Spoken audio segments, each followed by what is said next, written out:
श्रेया सौम्याश्री किचनमध्ये आपले मनपूर्वक स्वागत आहे। आज आपण सातारा सांगली स्पेशल लाटीव वडी कशी बनवायची ते बघणार आहोत। लाटीव वडीचं महत्त्व साताऱ्यामध्ये मुलगी पहिल्यांदा जेव्हा सासरी जात असते तेव्हा तिच्याबरोबर ही लाटीव वडी देण्याची पद्धत आहे। त्यामुळे आपण ही वडी कशी असते तेही आपण बनवून बघणार आहोत। त्यासाठी लागणारे साहित्य पुढीलप्रमाणे मी घेतलेले आहे। इथे मी अर्धी वाटी नारळाची अर्धी वाटी अशी बारीक किसून घेतलेली आहे। हे घरचं लाल तिखट आहे। 10 ते 15 लसणाच्या पाकळ्या आहेत। 2 चमचे तीळ घेतलेले आहेत। हे कारळ आहे। 2 चमचे मी कारळ घेतलेला आहे। 1 चमचा खसखस घेतली आहे। 1 चमचा जिरे घेतलेले आहे। थोडी कोथिंबीर घेतलेली आहे। चला तर मग व्हिडिओला सुरुवात करू। मी गॅसवरती कढई गरम करायला ठेवली आहे। हे कारळ भाजून घेऊ आपण। याला करपवू द्यायचं नाही, फक्त ह्याचा खमंग वास येईपर्यंत याला भाजून घ्यायचं। आता हे कारळ आपले भाजलेले आहेत। आपण एका प्लेटमध्ये काढून घेऊ। तीळ पण आपण असेच थोडे भाजून घेऊ। आता आपले हे तीळ पण भाजलेले आहेत। जिरे थोडे गरम करून घेऊ आपण।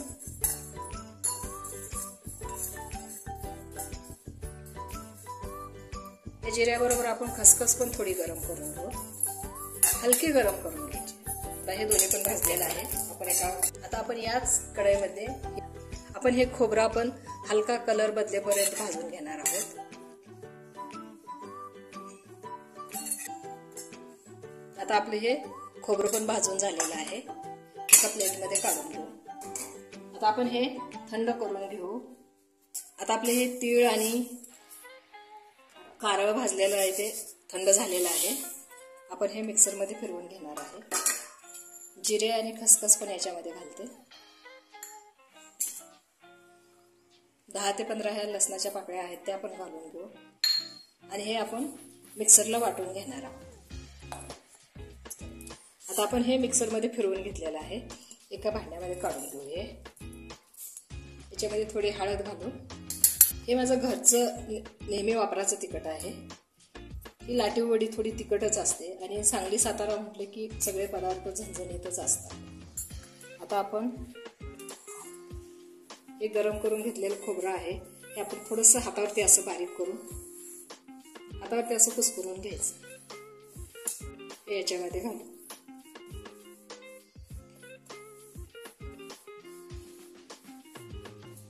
चवीपुरतं मीठ घालू याच्यामध्ये। 1 चमचाभर होईल एवढं आपण याचं तेल घालू याच्यामध्ये। आता आपण हे सगळं एकजीव करून घेऊ। आता आपण याच्यामध्ये चिरून ठेवलेली कोथिंबीर घालू। तुम्हाला जर तिखटाचं प्रमाण कमी पाहिजे असेल तर थोडंसं तिखट कमी वापरा। सांगली सातारा म्हटलं की थोडंसं तिखटाचं प्रमाण जास्तच असतं आणि ही वडी थोडीशी झणझणीतच असते। आता आपण वरच्या कोटिंगची तयारी करून घेऊ।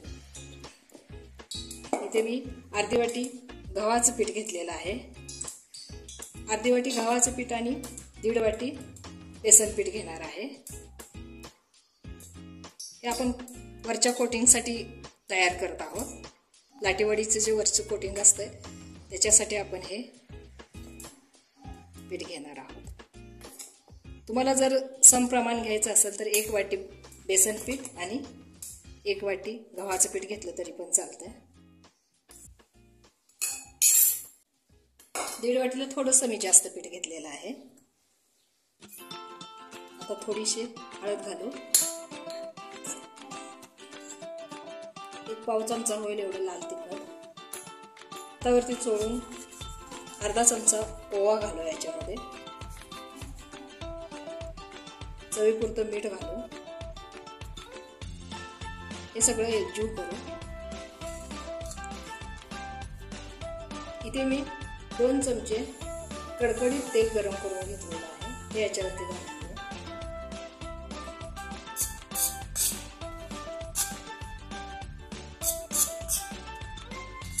आता हे सगळं तेल आपण ह्या पिठाला चोळून घेणार आहोत।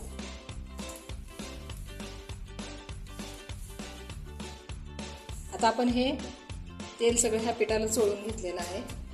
आता याच्यामध्ये थोडं थोडं पाणी घालून आपण हे घट्टसर पीठ भिजवून घेणार आहोत. जास्त पाणी घालायचं नाही, थोडं थोडं पाणी घालूनच हे पीठ एकदम घट्ट पीठ भिजवायचं आहे. आता आपलं हे पीठ भिजवून झालं, इतपत घट्ट पीठ भिजवायचं हे. आता याच्यावरती थोडंसं तेल घालून 2 मिनिट झाकून घेऊ. याच्यावरती थोडं तेल घालून आपण हे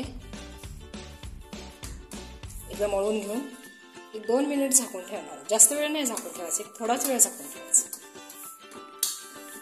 जास्त वेळ झाकलं तर काय होईल, याच्यामध्ये बेसन आहे त्यामुळं पीठ सैल होईल. 2 मिनिट झालेले आहेत. आपण याचे गोळे करून घेऊ. चपातीला ज्या पद्धतीने आपण गोळा घेतो ना त्याच पद्धतीचा इथे पण गोळा घ्यायचा. आता मी हा असा गोळा करून घेतलेला आहे. याला तेल वगैरे लावायची काही गरज नाही आहे.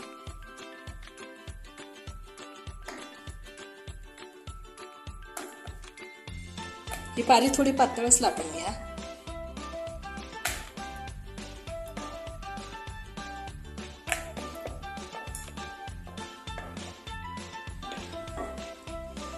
अशी इतपत पातळ पारी ही लाटून घ्यायची आपल्याला. आता आपण याच्यावरती हे सारण भरून घेऊ.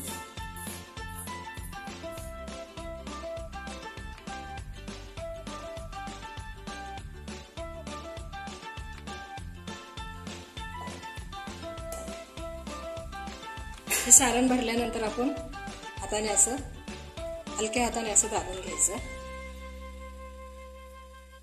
आता आपण हे असं दुमडत घ्यायचं आणि असं हातांवरून दाबून घ्यायचं.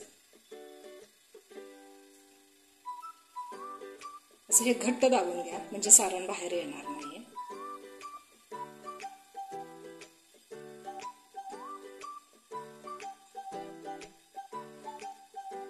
याचे काठ कुठेही उघडे राहता मोकळे राहू देऊ नका. पूर्णपणे असं दाबून बंद करून घ्या. आता आपली ही एक वडी तयार झालेली आहे. कडेचे भाग असे कट करून घेऊ. दोन्ही साईडचे हे भाग कट करून घ्यायचे आणि हे अर्धा इंचाच्या मापाच्या आपण ह्या वड्या कट करून घेणार आहे.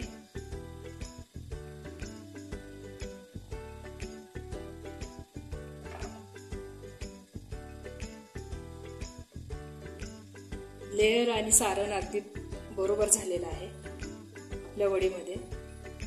आता आपण ह्या दुसऱ्या पण वड्या अशाच पद्धतीनं कट करून घेणार आहे. आता मी ह्या सगळ्या वड्या लाटून घेतलेल्या आहेत. तर चाळणीला पण तेल लावून घेतलेलं आहे, पाणी उकळायला ठेवलेलं आहे. आपण ह्या चाळणीमध्ये ह्या वड्या उकडून घेणार आहे. 10 ते 12 मिनिट ह्या वड्या अशा उकडून घेणार आहोत. 10 ते 12 मिनिट हे असे वाफ देऊन घेऊया.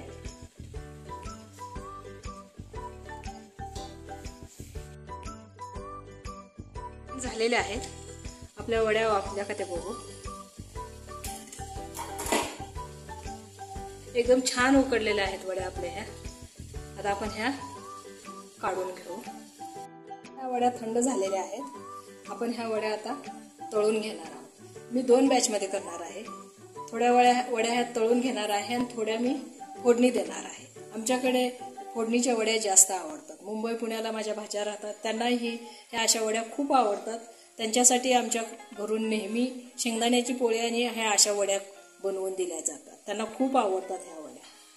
आता मी इथं कढईमध्ये तेल गरम करायला ठेवलं आहे.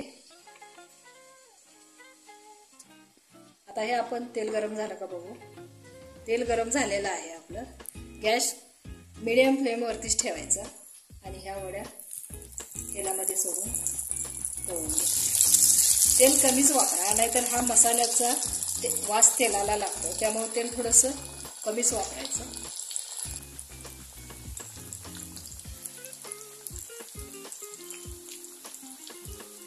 आता ह्या वड्या तळून झालेल्या आहेत. एका प्लेटमध्ये काढून घेऊ आपण. ह्या वड्या मी तळून घेतलेल्या आहेत. थोडं तेल कमी केलेलं आहे आणि याच तेलामध्ये हा आपला जो मसाला होता आपण तयार केलेला, तो मसाला आपण याच्यामध्ये घालून घेणार आहोत. त्या शिल्लक राहिलेल्या वड्यांना आपण फोडणी करणार आहे. हा मसाला थोडा परतायचा आणि ह्या वड्या याच्यामध्ये घालून घ्यायच्या.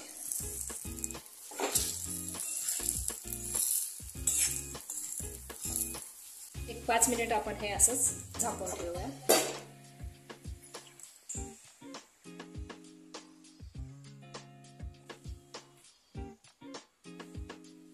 या वड्या मी उकडून घेतलेल्या आहेत. ह्या वड्या 3 ते 4 दिवस आरामात राहू शकतात आणि ह्या 7 ते 8 दिवस आरामात राहू शकतात. प्रवासात जाताना ह्या वड्या तुम्ही आरामात घेऊन जाऊ शकता.